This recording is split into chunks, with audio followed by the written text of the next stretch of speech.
Bonjour à tous, donc avec ma review de Wrestle Kingdom 10, donc qui a eu lieu il y a 2 jours, là, de la nuit de dimanche à lundi dernier, on est mercredi au moment où je vous parle.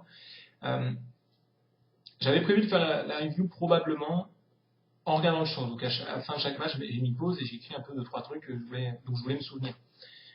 Puis là, en constatant que j'étais en désaccord avec beaucoup de gens et que j'étais la minorité au niveau de mon opinion concernant ce show et plusieurs matchs, ça m'a donné encore plus envie de faire cette vidéo. Ceci dit, du fait que je vais certainement être en désaccord avec beaucoup d'entre vous, ça pourrait être agaçant ce que je vais dire. Alors gardez une chose à l'esprit, c'est que mon but n'est pas de vous convaincre que j'ai raison ou tort, puisque c'est une question d'opinion. On n'a jamais raison, une opinion c'est une opinion, bref.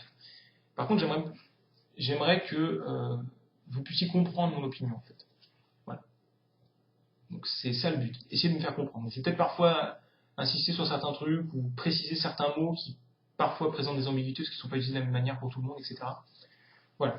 Et pour éviter de faire une vidéo de 4 km de long, ce que je vais faire, c'est que je vais commencer par les matchs les plus importants. Comme ça, j'ai pas envie de faire une vidéo d'une demi-heure, donc si je vois que j'ai déjà été trop bavard, je couperai un peu sur les matchs les moins importants. Voilà. Avant de démarrer vraiment, je voulais faire 2 petites observations. La première, ça concerne le nombre de spectateurs. Cette année au Tokyo Dome, il a été annoncé 25 000 spectateurs pour ce show, ce qui est le record du plus faible nombre de spectateurs pour un Dome Show de janvier. Ça s'appelle Wrestle Kingdom depuis 10 ans, avant ça portait d'autres noms. C'est le plus faible score. Donc c'est très inquiétant. Le précédent score est daté de 2007, le précédent record le plus bas. Et moi je l'avais attribué au fait que c'était une période de transition pour le Japan entre la période de Inoki et la nouvelle époque dont on est encore dedans, je pense, aujourd'hui. Et donc bon voilà, c'était la transition, il fallait aller chercher de nouveaux spectateurs. Je pensais qu'ils avaient réussi à aller chercher de nouveaux spectateurs et ils pourraient les garder. Or cette baisse considérable du nombre de spectateurs, elle est quand même inquiétante. Et elle doit bien venir de quelque part, il doit bien avoir une raison. Alors, voilà, mon opinion là-dessus, je ne suis pas sûr, mais ça peut venir de ça. Peut-être que ça vient du côté stagnant de leur carte, pas seulement d'un Wrestle Kingdom à l'autre, mais de toute l'année. Je trouve que, à part le push d'Okada, mais il date un petit peu maintenant, il n'y a pas eu beaucoup d'évolution dans le rôle que les lutteurs occupent dans la carte. Onma Ishii un petit peu, mais c'est pas grand-chose. Voilà, les Young Lions d'il y a 4 ans, ils sont toujours Young Lions. À part quelques nouveaux qui sont arrivés comme AJ Styles, il n'y a pas eu vraiment d'évolution. Alors si, il y a eu la baisse pour des gars comme Kojima ou Nagata, à la limite. Mais voilà, je trouve que ça évolue trop lentement et surtout on n'arrive pas à avoir l'impression qu'il y a une évolution. Donc on ne peut pas suivre les gars au jour le jour, on ne se range pas derrière eux, on n'a pas envie de savoir comment notre coqueluche va avancer, on a l'impression que c'est un peu figé comme ça. Et je trouve que c'est aussi un peu figé dans le déroulement des matchs, où on a des formules de matchs qui sont un peu reproposé plein de fois. Je ne vais pas dire que tous les matchs se ressemblent, mais on a 3-4 formules qui sont refaites un peu tout le temps, avec juste les moves qui changent d'un match à l'autre selon les participants. Mais fondamentalement, le qu'est-ce qui se passe, il est toujours le même. C'est le comment ça se passe qui varie. Et voilà, peut-être que c'est ça aussi qui fait que les gens se lassent. C'est plus lassant si on change uniquement le comment. Si on change le qu'est-ce qui se passe, automatiquement le comment va varier aussi forcément.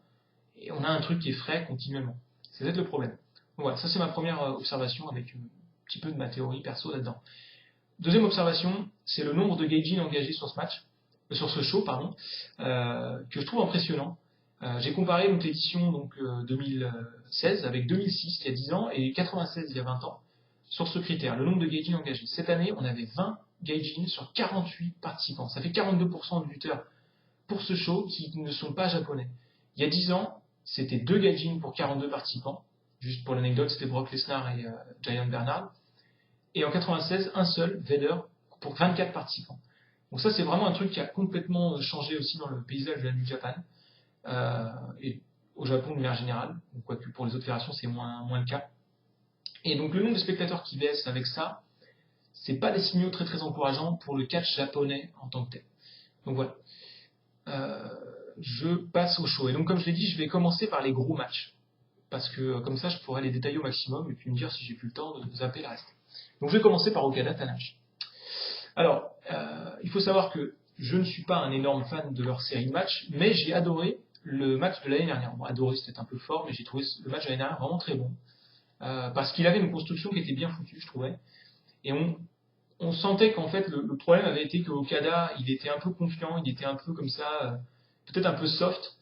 est sûr de lui quelque part derrière, et en fait, il n'avait pas les ressources pour surmonter la montagne Tanahashi, et on le sent coincé à plusieurs reprises dans le match. Et on sentait aussi que le travail sur la jambe avait eu un impact ce jour-là. Enfin, ils avaient réussi à mettre un peu toutes les pièces du puzzle ensemble et faire un truc vraiment pas mal. Et je trouve que cette année, ils sont totalement retombés. Et là-dedans, je suis dans la totale minorité parce qu'il y a des gens qui mettent 5 stars à ce match sur Internet, donc je suppose qu'ils considèrent que le match n'a pas de défaut. Pour moi, ils sont totalement retombés dans leur travers. C'est-à-dire qu'ils ont fait un match où, de façon délibérée, ils ont choisi d'avoir un match qui focalise sur l'action et pas du tout sur le storytelling. Et pas du tout. Preuve de ça, parce que vous en doutez peut-être. Preuve de ça, très rapidement, d'ailleurs, le début de match était très bon. Avec les headlocks, ça c'était très accroché, c'était pas mal du tout. Quand Okada se fait travailler la jambe par Tanahashi, dès le début du match, le premier truc qu'il fait quand il reprend l'avantage, c'est faire 2-3 moves, et c'est arrivé plein de fois dans le match. Quand il reprend l'avantage, il fait des trademark moves, des moves sympas et fun à voir, où le selling à la jambe est totalement absent. C'est-à-dire qu'il préfère faire ces moves fun, quitte à ce que ça soit con vis-à-vis du storytelling, que ne pas les faire pour justement vendre le storytelling et vendre une situation de match et vendre l'intensité qui va avec, le côté je suis en galère, le côté drama qui va avec et tout ça. Et pour moi, c'est le meilleur moyen de foutre la foule derrière vous, de mettre de l'épique dans le match, tout ça. Alors les exemples, première fois où il reprend l'avantage après s'être faire travailler la jambe, il va à l'extérieur faire une prise d'élan sur toute la longueur du ring et saut par-dessus la barrière pour aller tomber sur Tanahashi. Plus tard, il va faire une espèce de coast to coast, donc un springboard dropkick quasiment d'un bout du ring à l'autre. Voilà, je fais un standing dropkick, etc. Je cours. Il y a un moment, il reprend l'avantage à un moment donné, il met Tanahashi au sol, il court dans les cordes, dropkick. Tanahashi est toujours allongé par terre, il recourt dans les cordes, dropkick, il recourt dans les cordes, dropkick. Le mec, il court, quoi. Il court comme s'il avait rien, alors qu'il s'est fait travailler la jambe pendant 5 minutes auparavant. Et il vendait le fait qu'il s'est pris un Dragon Screw avec le coin du ring, comme si c'était ignoble. Enfin, je veux dire, je vais pas dire que c'est mauvais pour dire que c'est mauvais, je vais dire que c'est mauvais parce que ça casse l'intensité du match, ça casse le storytelling. Et quand tu as un match de 35 minutes, si t'as pas de storytelling, tu te fais quand même vite chier, à moins que les mecs soient des dieux d'un point de vue technique. Ils sont bons d'un point de vue technique, mais c'est pas assez pour occuper 35 minutes de folie avec du move de partout et un truc de fou furieux. Et même quand bien même ce serait le cas, je ne mettrais pas 5 stars. Ça me suffit pas. Bien après, que ça vous suffise, ok, mais alors dans ce cas-là, il fallait vraiment m'indiquer que techniquement c'était une boucherie. Je pense pas que ce soit le cas. Ils sont bons techniquement, d'ailleurs je peux parler de ça un petit peu. Après je vais parler donc de Shinsuke et J-Styles, je pense que techniquement ils ont montré un peu moins de fluidité et de... alors comment on pourrait dire ça en français ? En anglais, je dirais tightness, c'est-à-dire que ça faisait un peu moins accroché et serré comme ça, où on a l'impression qu'il n'y a pas du tout de collaboration et pas du tout de je te laisse la place pour que tu portes ton move, vous voyez. Là, je l'ai ressenti avec Okada Tanahashi, je l'ai un peu moins ressenti avec Shinsuke J-Styles, et des fois je l'ai ressenti encore moins avec d'autres lutteurs, d'autres fédérations par exemple, dans le passé ou quoi.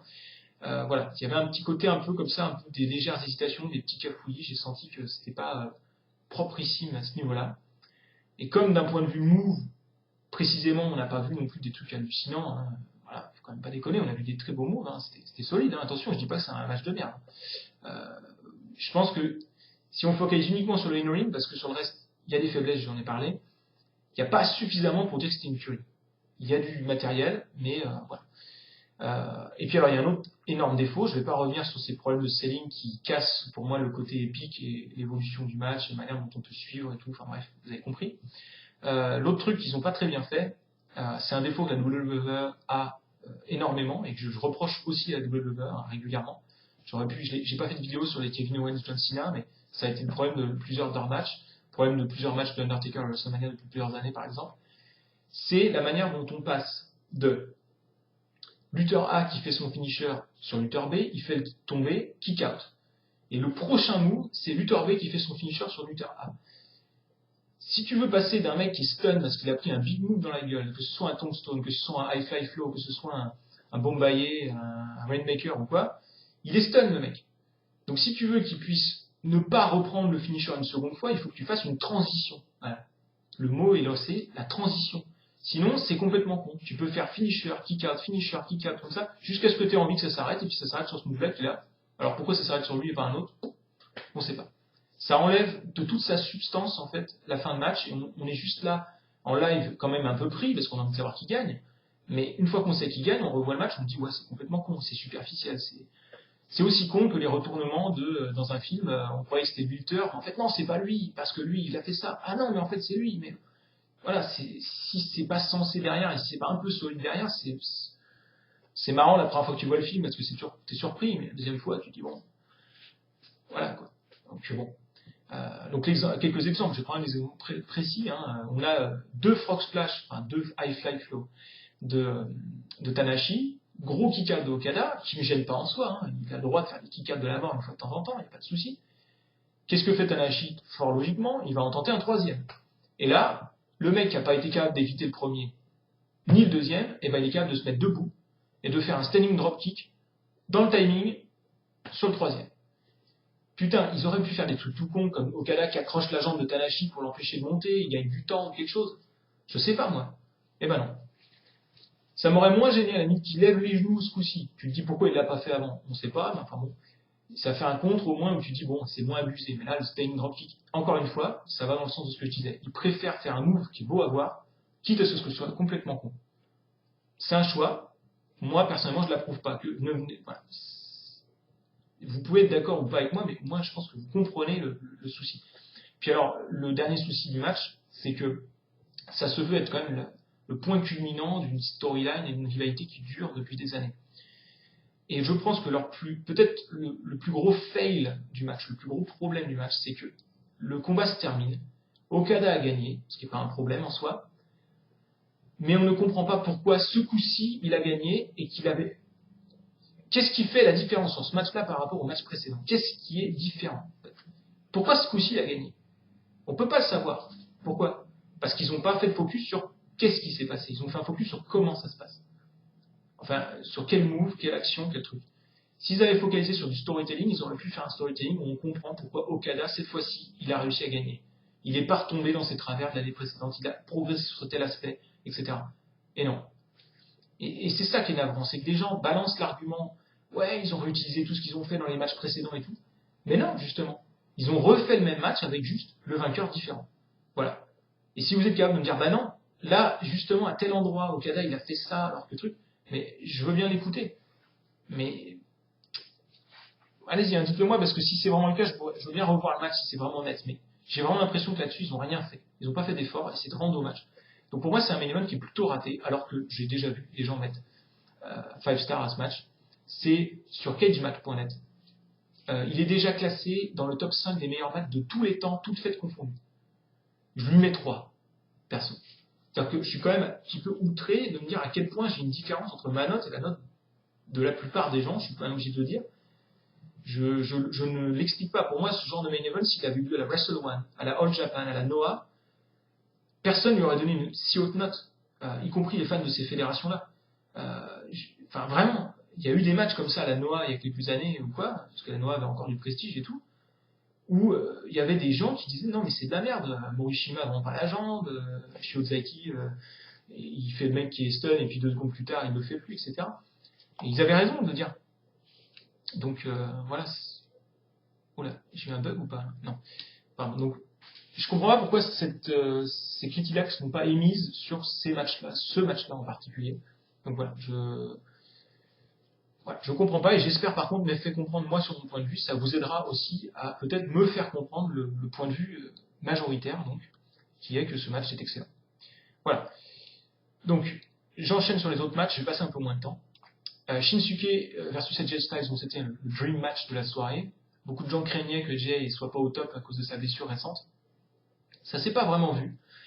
Simplement, ils sont tombés dans le travers que je craignais. C'est-à-dire de faire un combat qui a un déroulement très classique, sur lequel ils allaient s'appuyer sur la qualité technique des deux lutteurs pour faire un truc de qualité. Et c'est exactement ce qu'ils ont fait. Ils ont fait un match de qualité, mais qui n'a rien de mémorable.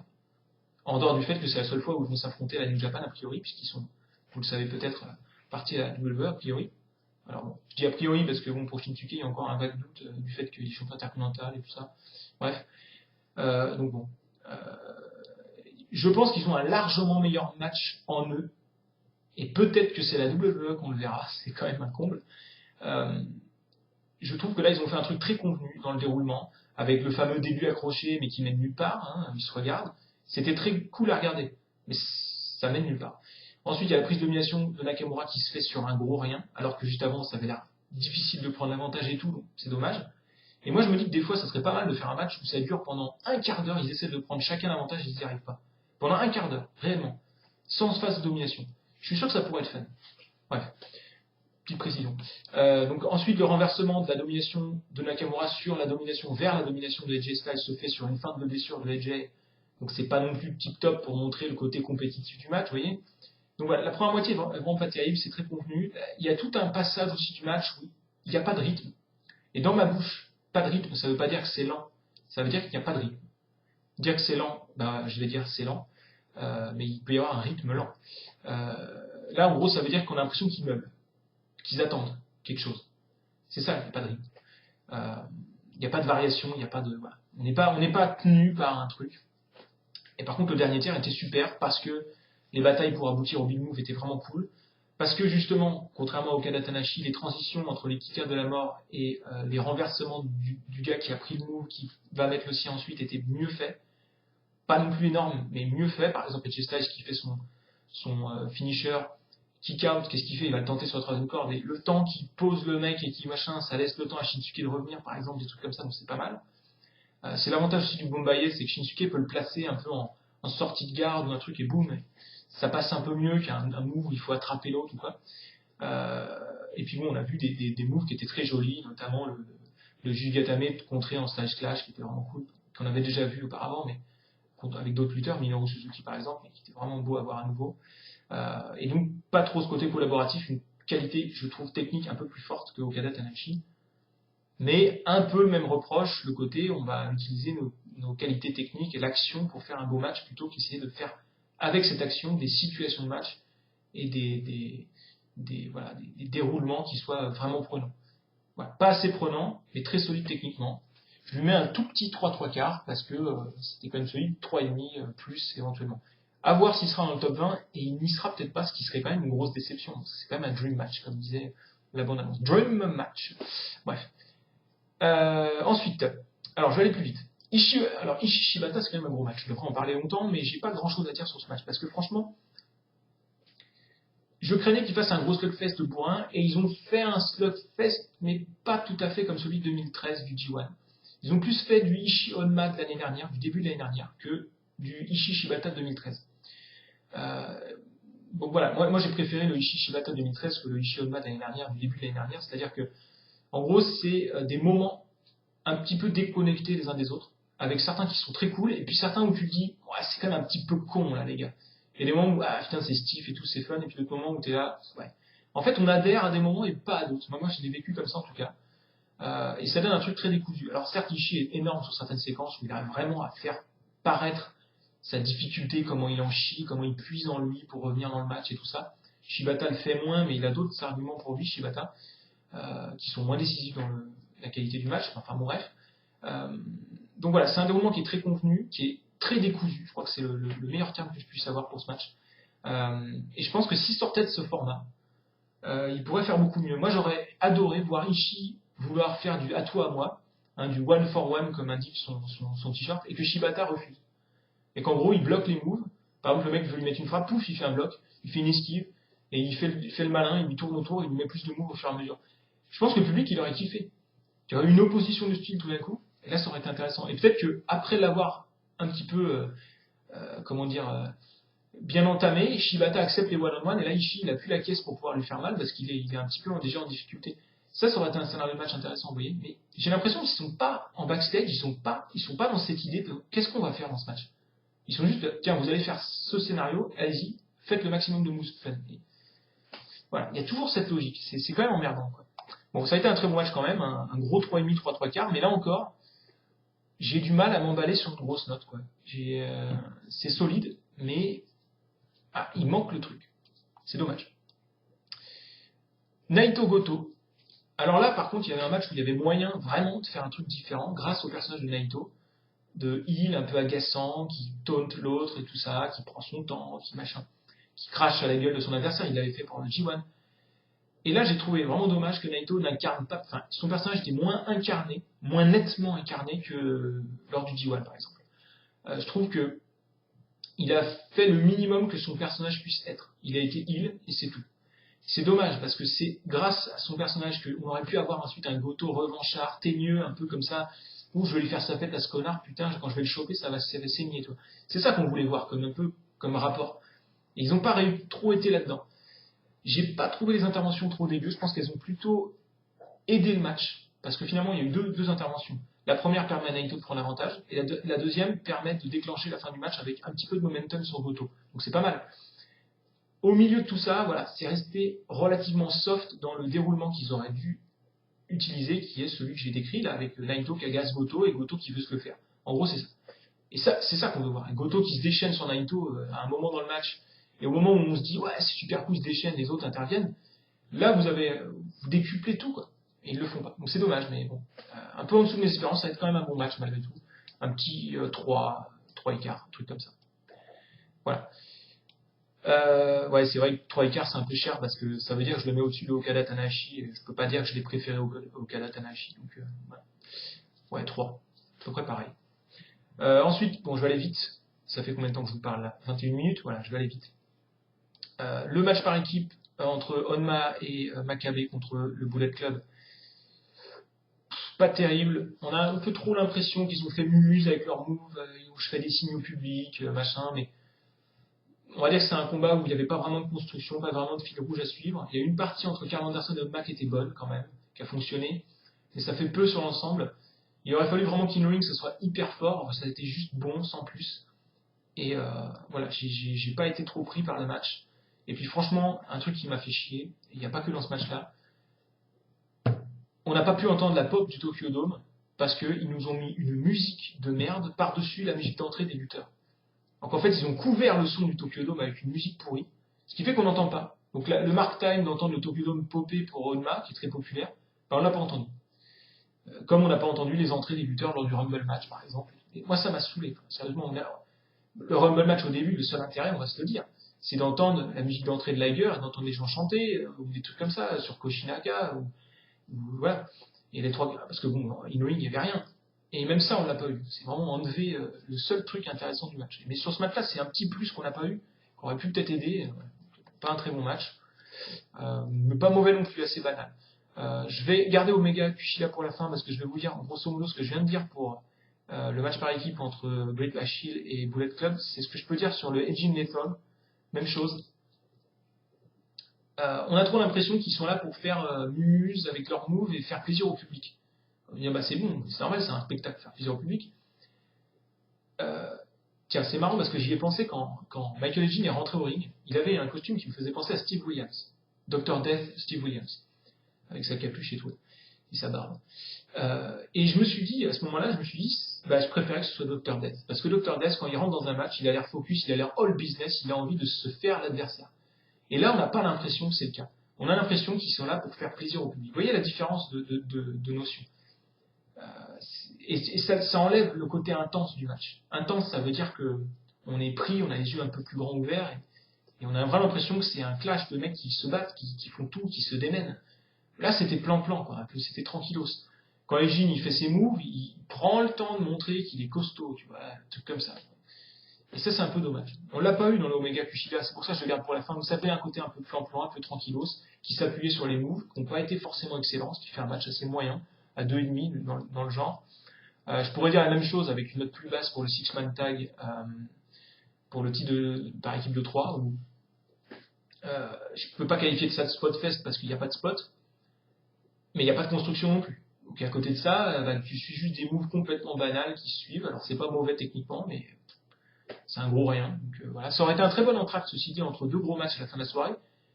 Et là encore, je trouve ça dommage, ils mettent quasiment les 3-4 matchs qui ont une teneur comme ça Spotfest à la suite. Bon. Parce que quand même, les 3 matchs les plus mauvais de la soirée sont les matchs avec les lutteurs de la Ring of Honor, clairement, en ce qui me concerne. Donc celui-là était assez mauvais, et le Junior Tag Spotfest de la soirée, pour le titre de champion Junior Heavyweight, était un Spotfest quand même. Pardon. C'était un Spotfest quand même de meilleure qualité, bien que dans la quantité, et même si vous pouvez croire, il n'aime pas trop les Spotfest, donc il n'a pas dû en voir beaucoup. J'en ai vu plein des Spotfest dans ma vie, j'en ai vu plein, parce que j'ai regardé à Dragon Gate pendant 2 ans. J'avais des Tool Infinities pendant 2 ans, là, sur 2011-2012. J'en ai vu plein des Spotfest et celui-ci, je pense qu'il sort pas vraiment du lot. Il est dans la norme moyenne des Spotfest.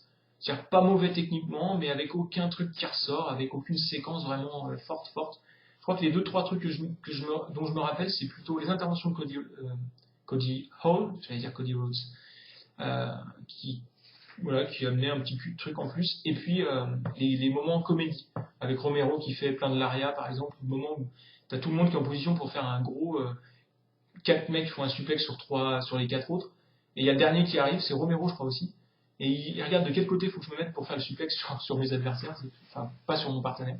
C'est assez marrant.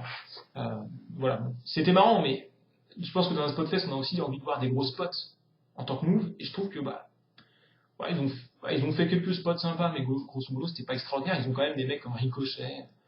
Avec lui, si tu fais pas un bon Spotfest, c'est con quand même. Et voilà, c'était franchement dans la quantité de matchs avec les Young Bucks et Red Dragons qu'ils ont fait, qui étaient comme ça Spotfest quasiment systématiquement. Enfin oui, systématiquement. C'est pas du tout un des meilleurs. Voilà, il est pas ressorti et je pense que je préfère en fait Young Bucks contre Red Dragons seul qu'avoir d'autres lutteurs engagés. Je trouve que finalement ça noie un peu le truc et on a moins de spots intéressants. Donc j'ai pas trouvé ça terrible. Donc voilà. Donc sur l'ensemble, ça fait pas un show forcément folichon. Beaucoup moins bon que celui de l'année dernière où j'avais adoré Nakamura Ibushi, bien qu'il y avait des problèmes de construction.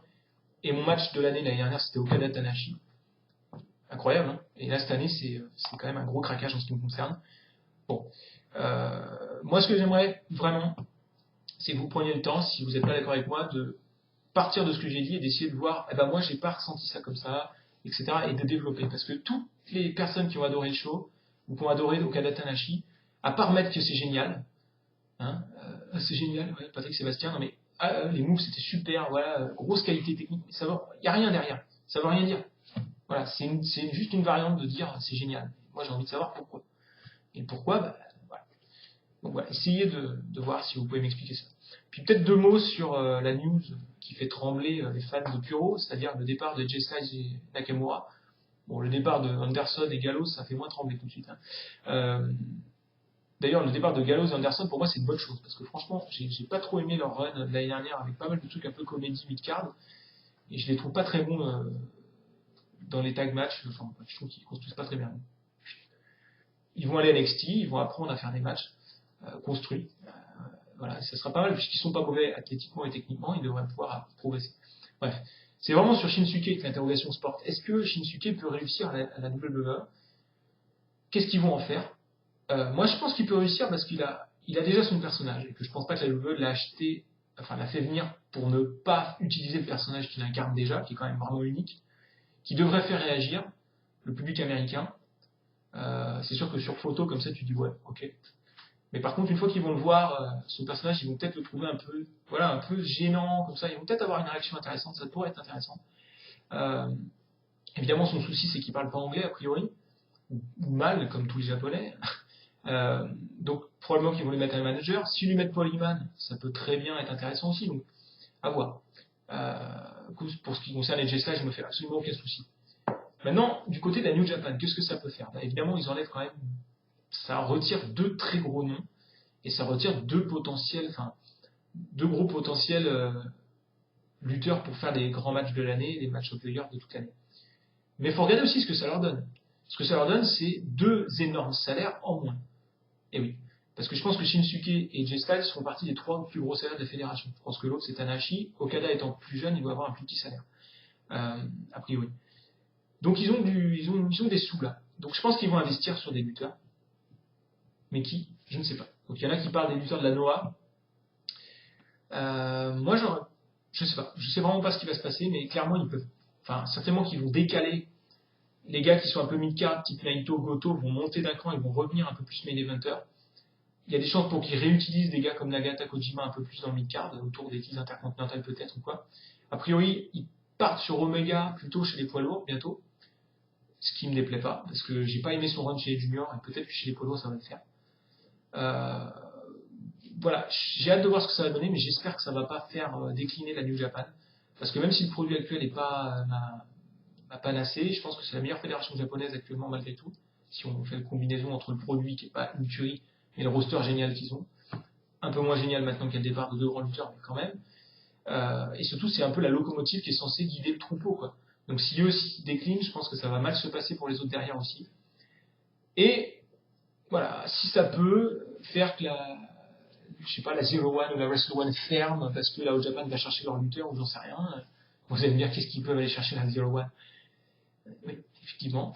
Voilà, si ça peut avoir une répercussion qui fasse fermer des fédérations, parce que je pense que de toute façon, c'est le fond du problème, c'est qu'il y a trop de fédérations actuellement qui se marchent un peu sur les pieds et qui se prennent leurs lutteurs les uns avec les autres.